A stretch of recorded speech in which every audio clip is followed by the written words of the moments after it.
জায়েদ, জানিস আমার আব্বু সব সময় গোপনে গরিব মানুষদের সাহায্য করেন। কেউ জানেও না। কেন এমন করেন? হুম, হয়তো উনি চান না কেউ দেখুক। কিন্তু কেন লুকিয়ে? বাবারা, সত্যিকারের সদকা কখনো দেখানোর জন্য হয় না। তাহলে দাদু, গোপনে দিলে কি লাভ? যখন তুমি শুধু আল্লাহর সন্তুষ্টির জন্য দান করো, তখন তার প্রতিদান অনেক বড় হয়। রাসূলুল্লাহ সাল্লাল্লাহু আলাইহি ওয়াসাল্লাম শিখিয়েছেন, গোপন সদকা আল্লাহ সবচেয়ে বেশি ভালোবাসেন। মানে, কেউ না জানলেও আল্লাহ জানেন।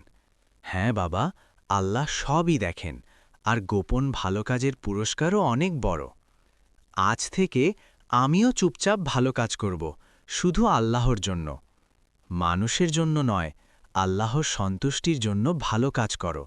গোপন সদকা হৃদয়কে পবিত্র করে আর আখিরাতে দেয় বিশাল প্রতিদান।